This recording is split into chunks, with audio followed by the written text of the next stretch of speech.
Hello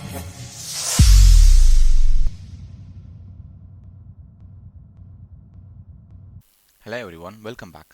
so நம்ம கடைசியாக consumer எப்படி யூஸ் பண்ணலாம் அப்படிங்கிறத நம்ம செக் பண்ணணும் இல்லையா? ஸோ அதே மாதிரி கன்சியூமரை நம்ம ஒரு ரியல் டைம் டேட்டா கூட எப்படி யூஸ் பண்ணலாம் அப்படிங்கிறத பார்த்தோம். இப்போ அடுத்து வந்து பார்த்தீங்கன்னா இன்னொரு கன்சியூமர் பார்க்க போகிறோம். பட் இது வந்து பார்த்தீங்கன்னா bi consumer. Okay, so bi கன்சியூமர்னால் இதுதான். நம்ம கன்சியூமருக்கும் பை கன்சியூமருக்கும் பார்த்தீங்கன்னா பெரிய வித்தியாசம் ஒன்றும் கிடையாது. கன்சியூமர் வந்து பார்த்தீங்கன்னா ஒரே ஒரு இன்புட் மட்டும் தான் எடுத்துக்கும். ஒரே ஒரு ஆர்குமெண்ட் மட்டும் தான் இன்புட்டாக எடுத்துக்கும். பட் பை கன்சியூமர் ரெண்டு இன்புட்டை ஆர்குமெண்ட்டாக எடுத்துக்கும், ரெண்டு ஆர்குமெண்ட் எடுத்துக்கும். இங்கே டியூன்னு போட்டிருக்காங்க இல்லையா? ஸோ டி வந்து பார்த்தீங்கன்னா ஃபஸ்ட் ஆர்குமெண்ட், யூ வந்து பார்த்தீங்கன்னா செகண்ட் ஆர்குமெண்ட். கன்சியூமர் மாதிரியே தான் இதுவும் ரிட்டர்ன் பண்ணாது, it's a void. Okay, so method summary பார்க்கலாமா? ஸோ அதில் இருக்க மெத்தட் வந்து பார்த்தீங்கன்னா ஸ்டில் அந்த பை கன்சியூமர்லேயும் மெத்தட் நேம் வந்து பார்த்தீங்கன்னா அக்செப்ட்டுங்கிற மெத்தட் தான், which is nothing but the abstract method. So bi கன்சியூமர்லேயே நீங்கள் அண்டன் யூஸ் பண்ணலாம். ஸோ முன்னாடி வந்து கன்சியூமர் யூஸ் பண்ணிச்சு இல்லையா? இப்போ அதே மாதிரி இந்த அண்டன் மெத்தட் வந்து பார்த்தீங்கன்னா பை கன்சியூமரை அக்செப்ட் பண்ணிக்கும். ஸோ இப்போ இதுக்கு வந்து நாம் ஒரு சிம்பிளாக ஒரு எக்ஸாம்பிள் பார்த்துட்டு then will move on to the original real time கேஸுக்கு செக் பண்ணி பார்க்கலாம். ஓகேங்களா? ஸோ ஒரு புது கிளாஸ் கிரியேட் பண்ணலாம். ஸோ ஃபஸ்ட்டு வந்து நார்மலாக ஒரு எக்ஸாம்பிள் பார்க்கலாம். Bi consumer example. ஓகேவா? ஸோ மெயின் மெத்தட் நம்ம வச்சுக்கலாம். So finish. ஸோ நம்ம முன்னாடியே சொன்ன மாதிரி பை கன்சியூமர் வந்து பார்த்தீங்கன்னா ரெண்டு ஆர்குமெண்ட்டை இன்புட்டாக எடுத்துக்கும். ஓகேங்களா? ஸோ என்ன பண்ணணும்னு பார்த்தீங்கன்னா இப்போது எங்கிட்ட ஏ பி ரெண்டு வேல்யூ இருக்குது. நான் ரெண்டு வேல்யூவும் ஆட் பண்ணணும். ஸோ அதுக்கு ஒரு பை கன்சியூமர் எப்படி எழுதலாம்? ஏன்னா ரெண்டு இன்புட் இருக்குல்ல எனக்கு இந்த இடத்துல, ஏன்னா பை கன்சியூமர் யூஸ் பண்ண போகிறோம். ஸோ எப்படி எழுதலாம்னு பார்த்தீங்கன்னா bi consumer. So first input வந்து பார்த்தீங்கன்னா இன்டீஜர் ஹியர். ஸோ செகண்ட் இன்புட்டும் வந்து பார்த்தீங்கன்னா இன்டீஜர் தான். ஸோ இதுக்கு வந்து பார்த்தீங்கன்னா நான் வந்து பை கன்சியூமர் 1 அப்படின்னு ஒரு வேரியபிள் வச்சுக்கிறேன். ஸோ இங்கே நம்ம எப்பயுமே ஃபஸ்ட்டு அந்த லாம்டா எக்ஸ்பிரஷனுக்கான சின்டாக்ஸ் எழுதுவோம். Open close brackets for inputs and token and the body. ஓகேங்களா? ஸோ இங்கே நமக்கு ரெண்டு இன்புட்டாக லாஸ்ட் டைம் ஒரே ஒரு இன்புட்டுங்கிறதுனால இந்த ப்ராக்கெட் நம்ம போடல. இப்போ ரெண்டு இன்புட்டுங்கிறதுனால எக்ஸ் ஒய் ரெண்டு இன்புட். ஸோ நீங்கள் இன்டீஜர் எக்ஸ்னு போடலாம், இன்டீஜர் ஒய்னு கூட போடலாம், ஒன்றும் ப்ராப்ளம் கிடையாது. பட் நாட் நெசசரி, நீங்கள் டேரெக்டாக வேரியபிள் நேம்ஸை கொடுத்தீங்கன்னா கூட போதும். So token. ஸோ இப்போ இந்த இடத்துல என்ன பண்ண போகிறேன்னா நான் எதுவும் பண்ண போகிறதில்ல, சும்மா பிரிண்ட் பண்ண போகிறேன். என்ன பண்ண போகிறேன்னா ஏ எக்ஸ் ஒய் ரெண்டையும் நான் ஆட் பண்ணி பிரிண்ட் பண்ண போகிறேன். ஸோ சிம்பிளாக ஒரு சிஸ்ஓபி போட்டுக்கலாம். ஸோ இங்கே என்ன பண்ண போகிறோன்னா ஒரு ஆட். ஸோ ரிசல்ட் வந்து பார்த்தீங்கன்னா எக்ஸ் ப்ளஸ் ஒய். ஸோ இப்போ ரொம்ப சிம்பிள், அவ்வளோதான். ஸோ ஃபஸ்ட்டு பார்த்த கன்சியூமருக்கு இதுக்கு ஒரே டிஃப்ரென்ஸ் வந்து பார்த்தீங்கன்னா இதில் வந்து ரெண்டு ஆர்குமெண்ட் எடுத்துக்கும் இன்புட்டு, அதில் ஒரே ஆர்குமெண்ட், அதுதான் வித்தியாசமே தவிர மற்றபடி வேறு எந்த டிஃப்ரென்ஸுமே கிடையாது. ஓகே, ஸோ இப்போ இதை எப்படி ரன் பண்ணலாம் அப்படிங்கிறத நம்ம பார்க்கலாம்.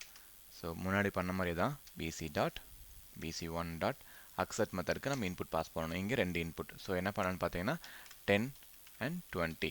ஸோ என்ன அவுட்கம் வருதுன்னு பார்க்கலாமா? we know that it's 30. So run பண்ணி பார்க்கலாம். ஓகே, நமக்கு 13 வந்துருச்சா? இப்போ நான் வந்து என்ன பண்ண போகிறேன்னா இதே மாதிரி இன்னொரு கன்சியூமர் எழுத போகிறேன். ஏன்னா அண்ட் மெத்தட் நம்ம செக் பண்ணிடலாம்.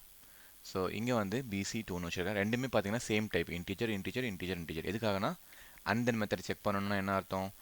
ரெண்டு கன்சியூமரும் ஒரே டைப்பாக இருக்கணும். ஓகேங்களா? ஸோ இந்த இடத்துல நான் என்ன பண்ண போகிறேன்னா சப்ஸ்ட்ராக்ட் பண்ண போகிறேன். ஸோ எக்ஸ் ப்ளஸுக்கு பதிலாக x minus y. Okay, so நம்ம நார்மலாக என்ன பண்ணுவோம்? BC1 டாட் அக்செப்ட், அப்படி இல்லைனா BC2 டாட் அக்செப்ட்னு போடுவோம் இல்லையா? ஸோ ஃபஸ்ட்டு நான் இதை கமெண்ட் பண்ணிக்கிறேன். ஸோ அடுத்தது BC2வை மட்டும் நான் ரன் பண்ணி பார்க்குறேன். இப்போ சேவ் பண்ணுங்கள், திரும்ப ரன் பண்ணுங்கள். ஸோ இப்போது -10 ஆன்சர் வந்துருச்சா? பட் ரெண்டுமே சேம் டைப்புங்கிறதுனால எனக்கு தனித்தனியாக ரன் பண்ணுங்கிற அவசியமே கிடையாது. ஸோ அண்ட் மெத்தடை யூஸ் பண்ணி, ஏன்னா இந்த இடத்துல வந்து பார்த்தீங்கன்னா நம்ம யூஸ் பண்ணுறது பை கன்சியூமரோட அண்ட் மெத்தட் வந்து பார்த்தீங்கன்னா செக் பண்ணிக்கலாம், டபுள் செக் பண்ணிக்கலாம். வேணும்னா பை கன்சியூமர் ஓப்பன் பண்ணிங்கன்னா இந்த மெத்தட் தான் நம்ம கால் பண்ணுற மெத்தடு. அடிஷனலாக இதில் இந்த அண்ட் மெத்தட் இருக்குது which will accept another bi consumer. சரிங்களா? ஸோ இப்போ பின்னாடி வந்துடலாம். இப்போ வந்து BC1 டாட் அண்ட் மெத்தடில் BC2 இன்புட்டாக கொடுத்துட்டு அதுக்கப்புறம் டேட்டா பாஸ் பண்ணலாம். அக்செப்ட். ஸோ 10 20. ஸோ இப்போ என்ன பண்ணோம்னா இன்புட்ஸ் தான் ஒரே டைமில் BC1க்கும் BC2க்கும் ரெண்டுக்குமே இன்புட் நம்ம கொடுத்தாச்சு. இப்போ ரன் பண்ணுவோமா? So simple. ஸோ சிம்பிளாக வேலை முடிஞ்சிருச்சு. ஸோ பை கன்சியூமர் யூஸ் பண்ணும்போது சரி, இதை வச்சு இப்போ வேறு மாதிரி என்ன செக் பண்ணலாம் அப்படிங்கிற மாதிரி பார்க்கலாம். ஸோ இது வந்து ரொம்ப ஸ்ட்ரெயிட் ஃபார்வர்டான எக்ஸாம்பிளாக இருக்குது. கொஞ்சம் சின்ன டிஃபிகல்ட்டான எக்ஸாம்பிள் ஏதாவது செக் பண்ணி பார்க்கலாம். அப்படின்னா என்ன பண்ணலான்னா, ரெண்டு லிஸ்ட் எடுத்துக்கலாம். ஸோ ரெண்டு லிஸ்ட்லேயும் கொஞ்சம் சில டேட்டாவை ஆட் பண்ணிக்கலாம். ஆட் பண்ணிக்கிட்டு ரெண்டு லிஸ்ட்டோட சைஸும் சேமாக இருக்கான்னு செக் பண்ணுறதுக்கு பை கன்சியூமர் எழுதிக்கலாம். ஓகேவா? ட்ரை பண்ணி பார்க்கலாமா அதை? Okay, let's do that.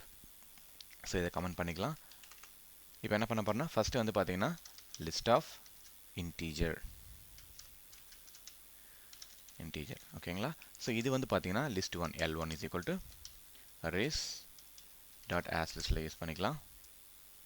So 1, 2, 3, 4. Okay, போதுமா? ஸோ இப்போ அதே மாதிரி ஸோ லிஸ்ட்டை இம்போர்ட் பண்ணிக்கோங்க, லிட்டில்.list. ஸோ இப்போ சேவ் பண்ணிவிட்டு அதை திரும்ப காப்பி பேஸ்ட் பண்ணிவிட்டு இன்னொரு லிஸ்ட்டு கிரியேட் பண்ணுவோம். சும்மா ஒரு நம்மளோட செக் பண்ணி பார்த்தா ரெண்டு டிஃப்ரெண்ட் டேட்டா டைப்பில் எப்படி ஒர்க் ஆகுதுன்னு பார்க்குறதுக்கு. இப்போ என்ன நமக்கு இன்புட்னு பார்த்தீங்கன்னா, நம்ம ரெக்குயர்மெண்ட் என்னன்னு பார்த்தீங்கன்னா, நான் ரெண்டு லிஸ்ட்டை இன்புட்டாக பாஸ் பண்ணுவேன். ஸோ ரெண்டோட சைஸையும் செக் பண்ணி அது ரெண்டும் ஈக்குவலாக இல்லையான்னு நமக்கு சொல்லணும். ட்ரூ ஆர் ஃபால்ஸ்ன்னு நமக்கு சொல்லணும். ஸோ ரெண்டு இன்புட் இருந்தால் நம்ம என்ன யூஸ் பண்ணலாம்? பை கன்சியூமர் யூஸ் பண்ணலாமா? ஸோ பண்ணலாம் இல்லையா? ஸோ பை கன்சியூமர் யூஸ் பண்ண போகிறேன். ரெண்டுமே வந்து பார்த்தீங்கன்னா லிஸ்ட் ஆஃப் இன்டீஜர் தான். ஸோ லிஸ்ட் ஆஃப் இன்டீஜர் திரும்ப இன்னொரு லிஸ்ட் ஆஃப் இன்டீஜர். இங்கே வந்து பார்த்தீங்க அப்படின்னா என்ன செக் பண்ண போகிறோம்னா, செக் சைஸ் செக்னு வச்சுக்கலாங்களா? Size check equal. ஸோ நார்மலாக நான் எப்பயுமே சொல்கிறது, first write the syntax, open close brackets and token and the method implementation. So நமக்கு இந்த இடத்துல இன்புட் என்ன? So list 1, list 2. So list 1 வந்து பார்த்தீங்கன்னா இந்த டேட்டாவை ரெஃபர் பண்ணும், லிஸ்ட் 2 வந்து பார்த்தீங்கன்னா இதை ரெஃபர் பண்ணோம். ஸோ இதுக்கு நம்ம ரன் டைமில் டேட்டா பாஸ் பண்ணுவோம், இல்லைனா மெயின்லேயே பாஸ் பண்ணிடலாம். ஸோ இன்புட்ஸ் கொடுத்துட்டேன், ரெண்டு இன்புட்டுங்கிறதுனால நான் ப்ராக்கெட் போட்டிருக்கேன், டோக்கன் கொடுத்துருக்கேன். இம்ப்ளிமெண்டேஷன் என்ன சொல்ல போகிறேன்? இந்த இடத்துல வந்து பார்த்தீங்கன்னா நான் சைஸ் செக் பண்ண போகிறேன்னா, ஸோ என்னால் ஒரே லைனில் என்னால் இம்ப்ளிமெண்டேஷன் கொடுக்க முடியாது. ஸோ மல்டிபிள் லைனுங்கிறதுனால நான் ஓப்பன் க்ளோஸ் கர்லி பிரேசஸ் நான் போட்டுக்கிறேன். ஓகேவா? ஸோ இப்போ என்ன ஒரு இஃப் கண்டிஷன் எழுதலாம். If list 1 dot size equal list 2 dot size. ரெண்டு ஈக்குவலாக இருந்துச்சுன்னா என்ன பண்ணுறோம்? ஸோ ட்ரூ, ரெண்டோட சைஸும் ட்ரூன்னு சொல்கிறேன். எல்ஸ் ரெண்டோட சைஸும் ஃபால்ஸ்ன்னு சொல்கிறேன். ஸோ ரொம்ப சிம்பிளான ஆப்ரேஷன் தான். பட் இந்த பை கன்சியூமரை என்ன எப்படியெல்லாம் யூஸ் பண்ணலாம் அப்படிங்கிறதுக்காக தான் நாம் இந்த எக்ஸாம்பிள் பார்த்துருக்கோம். ஸோ அதை ரன் பண்ணலாங்களா? ஸோ எப்படி பண்ணலான்னு பார்த்தீங்கன்னா, size check dot accept method. Already நமக்கு ரெண்டு இன்புட் இருக்கா, L1 அண்ட் L2. ஸோ இப்போ இதில் வந்து பார்த்தீங்கன்னா 4 எலிமெண்ட் இருக்குது, இதில் 3 எலிமெண்ட் இருக்குது. ஸோ ஆஃப்கோர்ஸ் இந்த கண்டிஷன் ஃபால்ஸ் ஆகிட்டு நமக்கு என்ன வரும்? ஃபால்ஸுங்கிறது தான் வரணும். ஓகேங்களா? ரன் பண்ணி செக் பண்ணிவிடுமா? ஸோ சேவ் பண்ணிவிட்டு ரன் பண்ணுங்கள். ஃபால்ஸ் வந்துச்சா? இன்கேஸ் இப்போ ரெண்டுலேயும் ஒரே சைஸ் இருக்குது. இப்போ வந்து நான் 8ன்னு கொடுத்துருக்கேன். இப்போ ரெண்டுலேயுமே பார்த்தீங்கன்னா 4 எலிமெண்ட் இருக்குது. ஸோ இப்போ என்ன ரிட்டர்ன் பண்ணணும் பார்க்கலாம். ட்ரூ.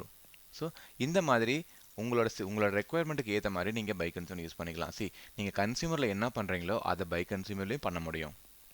பட் ஒரே டிஃப்ரென்ஸ் என்னென்னு பார்த்தீங்க அப்படின்னா, அங்கே வந்து ஒரே ஒரு இன்புட்டை மட்டும் தான் பாஸ் பண்ண முடியும். ஏன்னா இங்கே இப்படி பண்ணுறதுக்கு பதிலாக நீங்கள் அங்கேயே வந்து பார்த்தீங்கன்னா ரெண்டு கன்சியூமர் க்ரியேட் பண்ணி இந்த ஒர்க்கை நீங்கள் பண்ணலாம். பட் ஈஸியான ஆப்ஷன் இருக்கும்போது தான் ரெண்டு கன்சியூமர் யூஸ் பண்ணணும். ஸோ ரெண்டு கன்சியூமர் பண்ணுற வேலையை ஒரு பை கன்சியூமரை எனக்கு பண்ணிவிடும். ஸோ எனக்கு ரெண்டு கன்சியூமர் க்ரியேட் பண்ணுங்கிற அவசியம் கிடையாது. ஸோ பேஸ்ட் ஆன் உங்கள் சிச்சுவேஷனை பேஸ் பண்ணி தான் நீங்கள் எக்ஸாம்பிள்ஸ் க்ரியேட் பண்ண போகிறீங்க. ஓகேங்களா? ஸோ அடுத்து வந்து பார்த்தீங்கன்னா இப்போ சிம்பிள் எக்ஸாம்பிள் பார்த்தாச்சு. இப்போ இதே பை கன்சியூமரை யூஸ் பண்ணி நம்மளோட லோக்கல் டேட்டா பேஸ்லேருந்து எப்படி டேட்டாவை ரிட்ரீவ் பண்ணலாம் அப்படிங்கிறத அடுத்த எக்ஸாம்பிளில் பார்க்கலாம். தேங்க்யூ.